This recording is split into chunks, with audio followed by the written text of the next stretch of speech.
G'day everyone. In this video, we're going to look at how you can provide useful feedback on judges for the Adjudication Core to use throughout the tournament. So, for those who haven't done this before or might be new to you debating, judges will provide feedback teams will provide feedback on their judges after every round, and then chairs will provide feedback on their wings and their trainees, and wings will provide feedback on their chairs as well, and trainees on their chairs as well, and you'll be given links to do that through the tab site to fill in that feedback. And feedback is crucial because we use the feedback numbers to determine who gets allocated to what debates, whether they're a chair or a panelist or a trainee, and it will also be used as the primary means around determining the break and who makes the two judges the finals. So getting good feedback that is useful is crucial for an adjudication core. So let's step through some tips on how you can provide the most useful feedback to the adjudication core. The first thing is you'll have to provide a number, like 1 to 10, on what you think of the quality of that judge.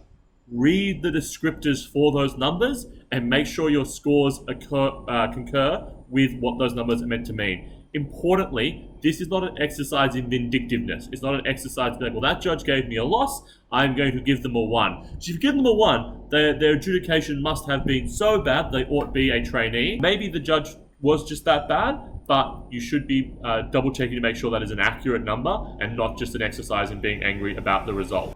The second thing that you will be asked to provide in the judge feedback is comments. And I think the comments are particularly useful. They're especially useful if you want to give a particularly low score. If you're giving a 1 or a 2 or a 3 or something like that, we need to know why that judge was so bad and what happened.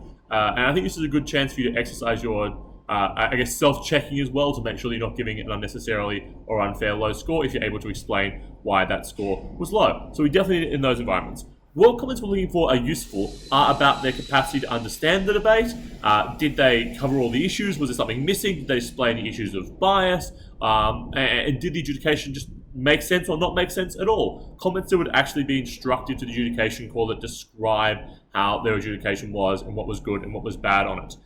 Particularly for judges giving feedback on other judges, we also want to know about not just how well they their understanding of the debate and how they presented it, but also how they either managed the discussion if they were the chair, or how they participated in the discussion if they were a panelist or a trainee, because those are also important skills that we'll be assessing. The third thing for feedback that's important is make sure it's logically coherent feedback. So saying you disagree with the call, but then giving them a 10 and then also just raging on them for being an awful judge in the feedback doesn't make a whole lot of sense because we're not sure which of those things is correct. Saying you gave a really, really low score but then glowing comments, or a high score and really, really bad comments also doesn't make sense. So make sure all the things flow coherently so that we understand. The last thing I'd say is please, we want feedback quickly and we want it every time. So after every round, put in that feedback on the judges to make sure that we can make the most informed choices about the allocations going into later rounds. And I'd suggest in terms of timeliness, if you're a team, try and get individual feedback and then put your judge feedback in after you've got the individual feedback, just so you've had a chance to see the judge in full operation. And that is what we think it will make for useful judge feedback for us as the adjudication core going into Easters. Thank you, everyone.